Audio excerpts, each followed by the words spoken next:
ಇನ್ನು ರೈತರಿಗೆ ಸಾಲ ಮನ್ನಾ ಹಣ ಹೊಂದಿಸಲಿಕ್ಕೆ ಕುಮಾರಸ್ವಾಮಿ ಮಾಸ್ಟರ್ ಪ್ಲಾನ್ ಒಂದನ್ನು ಮಾಡಿಕೊಂಡಿದ್ದಾರೆ. ರಾಷ್ಟ್ರೀಕೃತ ಬ್ಯಾಂಕ್ ರೈತರ ಸಾಲ ಮನ್ನಾ ಹಣ 30,163,000 ಕೋಟಿ ರೂಪಾಯಿಗಳಾಗುತ್ತೆ.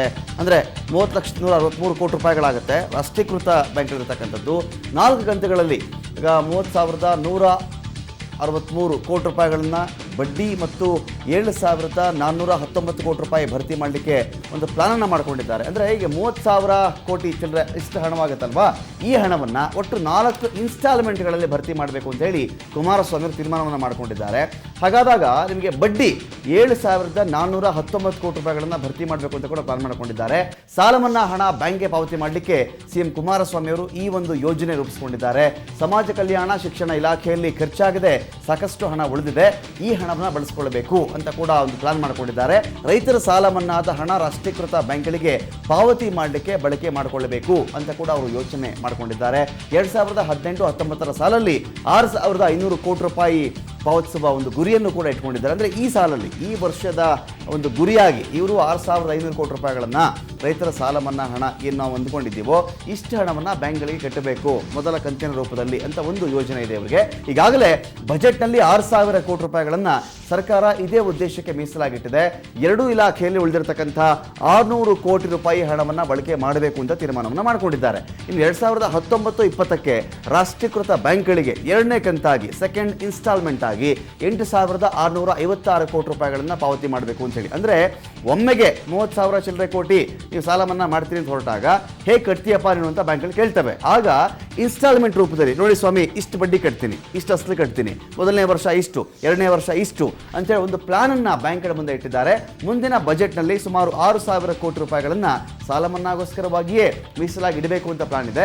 ಪೆಟ್ರೋಲ್ ಸೆಸ್ ಮೂಲಕವಾಗಿ ಸುಮಾರು 1,000 ಕೋಟಿ ರೂಪಾಯಿ ಸಂಗ್ರಹ ಮಾಡೋ ಗುರಿ ಇದೆ. ಇಲಾಖೆಗಳಲ್ಲಿ ಖರ್ಚಾಗದೆ ಉಳಿದಿರತಕ್ಕಂಥ ಸುಮಾರು 1,000 ಕೋಟಿ ಹಣ ಇದೆ.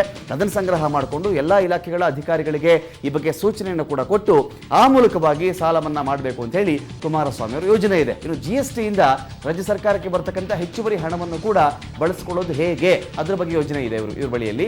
ಪ್ರತಿ ವರ್ಷ GST ಇಂದ ರಾಜ್ಯ ಸರ್ಕಾರಕ್ಕೆ 4,600 ಕೋಟಿ ರೂಪಾಯಿ ಸಂಗ್ರಹ ಆಗುತ್ತೆ. ಹೆಚ್ಚುವರಿಯಾಗಿ ಸಂಗ್ರಹವಾಗ್ತಕ್ಕಂಥ GST ಹಣವನ್ನು ಸಾಲ ಮನ್ನಾಗೇನೆ ಸದ್ಬಳಕೆ ಮಾಡಿಕೊಳ್ಳಬೇಕು ಅಂತ ಒಂದು ಪ್ಲಾನ್ ಕುಮಾರಸ್ವಾಮಿ ಅವರ ಬಳಿಯಲ್ಲಿದೆ. ಬಹುಶಃ ನಿನ್ನೆ ದಿನ ಒಂದು ತೀರ್ಮಾನ ಮಾಡಿದ್ದೇನೆ. ಆ ಸಾಲ ಮನ್ನಾದಂತೂ ಒಂದು ದೊಡ್ಡ ರಾಜಕೀಯವನ್ನ ಕೆಲವರು ಮಾಡ್ಲಿಕ್ಕೆ ಹೊರಟರು.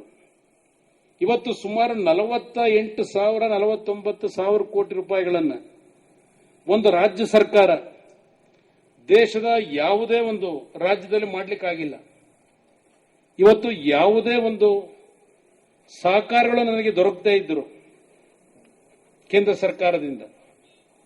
ಇವತ್ತು 49,000 ಕೋಟಿ ರೂಪಾಯಿಗಳ ಸಾಲ ಮನ್ನಾ ಮಾಡತಕ್ಕಂಥ ದಿಟ್ಟ ನಿರ್ಧಾರ ಏನು ಮಾಡಿದ್ದೇನೆ, ಇದರಿಂದ ನಾನು ರೈತರನ್ನ ಉಳಿಸ್ತೀನಿ ಅಂತಕ್ಕಂಥ ಭ್ರಮೆಲೂ ನಾನಿಲ್ಲ. ಸಾಲ ಮನ್ನಾ ಮಾಡಿದ ತಕ್ಷಣ ನಾನು ರೈತ ಉಳಿತಾನೆ ಅಂತಕ್ಕಂಥ ಭ್ರಮೆ ಇಲ್ಲ ನನಗೆ. ಆದರೆ 3 ವರ್ಷಗಳ ಕಾಲ ಸತತವಾದಂಥ ಬರಗಾಲ, ಬೆಳೆದಂತ ಬೆಳೆ ನಾಶ ಆಯಿತು, ಆ ರೈತ ಕುಟುಂಬಗಳು ಬೀದಿ ಪಾಲಾಗಿದ್ದು. ಅದರ ಹಿನ್ನೆಲೆಯಲ್ಲಿ ಸಾರ್ವಜನಿಕವಾಗಿ ನಾನೊಂದು ಮಾತು ಕೊಟ್ಟಿದ್ದೆ.